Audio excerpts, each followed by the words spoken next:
یہ ماں باپ آپ کو خدا نے نعمت دی ہے، اگر آپ ان کی قدر و قیمت کریں گے، آپ ان کی خیال کریں گے تو یہی والدین کی دعائیں آپ کو پرواز پہ لے جائیں گے۔ شیخ عباس قمی رضوان اللہ تعالی علیہ کی جن کی کتاب مفاتیح الجناح آج پوری دنیا میں موجود ہے، آپ سوچیں کیسا اخلاص تھا شیخ عباس قمی کا۔ ایک کتاب جو دعاؤں اور زیارتوں کی کمپائل کی، وہ کتاب آج ہر لینگویج کے اندر، اردو، انگلش، فرینچ، جرمن، سواحلی، پتہ نہیں جہاں جہاں میں تو گیا میں نے ہر زبان میں اس کتاب کو دیکھا۔ آج آپ کی موبائل پہ اپلیکیشن duas.org، شیعہ ٹول کٹ، سب آپ کے اندر کیا ہے؟ وہ ایک کتاب۔ خب یہ ایسے شخص کیا کیا شیخ عباس قمی نے کہ اس مقام پہ پہنچ گئے۔ شیخ عباس قمی بیان کرتے ہیں کہ والد صاحب ایک دن مجلس سن کے کہیں آئے تو وہ جو عالم دین تھا وہ نفس المحموم شیخ عباس قمی کی کتاب سے مجلس پڑھ رہا تھا۔ والد نے گھر پر آ کر کہا کہ کاش بیٹا آپ بھی ایسی مجلس پڑھتے، ہم ہوتے تو ہم کیا کہتے کہ والد صاحب وہ تو ہماری کتاب سے پڑھ رہا ہے۔ شیخ عباس قمی نے نہیں کہا بابا میرے حق میں دعا کریں، اخلاص، خلوص۔ والدہ نے کہا کہ جاؤ والد کو اٹھا کر لاؤ، کھانا دسترخوان لگا، دیکھا والد سو رہے، اٹھانا مناسب نہیں سمجھا کہ میں والد کو یوں اٹھاؤں، اپنے ہونٹوں کو والد کے پاؤں کے تلوے پر لگایا، ہونٹوں کی گرماہٹ سے والد کی آنکھ کھلی، باپ نے دعا دی۔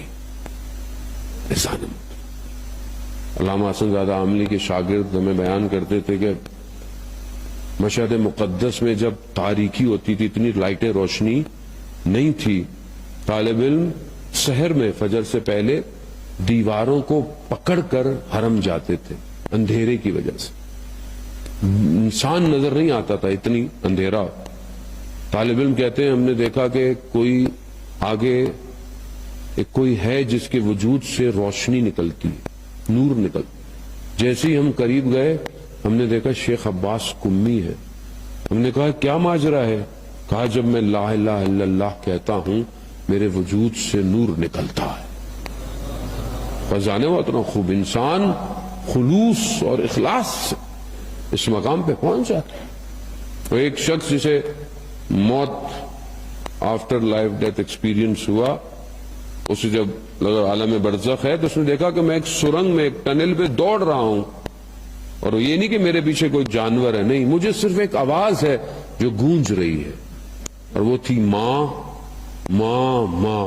اچانک سے کہا مجھے وہاں سے اٹھایا گیا اور مجھے میری زندگی کے ہر مراحل کو دکھایا، جیسے فلم دیکھتے ہیں انسان بچپن سے لے کر جوانی، نوجوانی۔ کہا مجھے وہ فلم دکھائی گئی، خدا یہ سارے فریموں کو سیو کر رہا ہے۔ ہمارا بنایا ہوا کیمرہ یہاں سے دنیا کو دکھاتا ہے، تو خدا کا کیمرہ تو بہت مضبوط ہے۔ خدا کا کیمرہ ہم سب کو نہ صرف ظاہر بلکہ ہمارے دلوں سے واقف ہے، ہماری نیتوں سے واقف، اور قیامت میں جب دکھایا جائے گا تو نیتیں بھی دکھائی جائیں گی۔ یہ دیکھو یہ تم نے کیا کیا۔ کہا مجھے دکھایا گیا، صرف ایک چیز کی طرف مجھے متوجہ کرایا گیا، حالانکہ متدین شخص تھا۔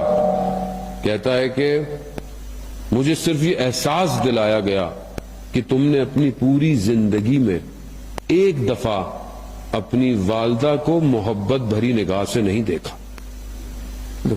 ہم نے دیکھا اپنے والدین کو کبھی محبت بھری نگاہوں سے؟ عزیزان موت، اب ہماری بیسک ختم ہے، ہم ٹوٹے ہوئے ہیں۔ میں اپنی بات کر رہا ہوں۔ آیت اللہ ناصری کا پچھلے دنوں انتقال ہوا، استاد اخلاق تھے اصفہان میں بہت بڑے۔ آیت اللہ مظاہری ابھی موجود ہیں۔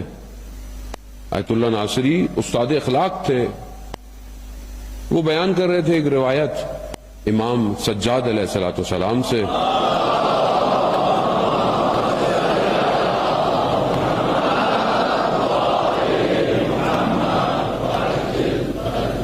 وہ امام سے روایت بیان کر رہے تھے والدین کے اوپر۔ امام سے پوچھا کہ کسی نے کہ بہرحال جو ساتھ ہوتے ہوں گے کہ انہوں نے کہ ہم نے کبھی آپ کو والدہ کے ساتھ کھانا کھاتے نہیں دیکھا، کہ آپ کبھی والدہ کے ساتھ کھانا؟ امام فرماتے ہیں کہ ایک ہی ظرف میں، ایک ہی برتن میں جس میں والدہ کھاتی ہوں اور میں بھی اس میں سے کھاؤں، اور میں وہ نوالا اٹھا لوں جس پر میری والدہ کی نگاہ ہو، میں اس کو ادب نہیں سمجھتا. اس وجہ سے میں نے ایک ظرف میں ایک برتن میں والدہ کے ساتھ کھانا نہیں، ادب کی وجہ سے. جانے آج ہم اپنے والدین کا کتنا احترام ہے. آج جوان اپنے آپ کو بہت پڑھا لکھا سمجھتا ہے اور والدین کو کہتا ہے آپ کو کیا بھی. ٹھیک ہے پرانے زمانے کے ان کی ہو سکتا ہے سوچیں، لیکن والدین کا احترام. چھٹے امام فرماتے ہیں اگر اف سے کم بھی کوئی لفظ ہوتا تو قرآن اس کا ذکر کرتا. تو آج زندگی میں جو مشکلات ہیں یہ اسی وجہ سے کہ آج ایک بڑی تعداد والدین کی نافرمانی کرتی. اس نافرمانی کی وجہ سے مشکلات انسان کی زندگی میں. مولانا صاحب چلہ دے دیں، وظیفہ دے دیں، تنگ دستی ہو گئی ہے، مشکل آپ کے اپنے گھر میں ہے، حل بھی آپ کے اپنے گھر میں ہے.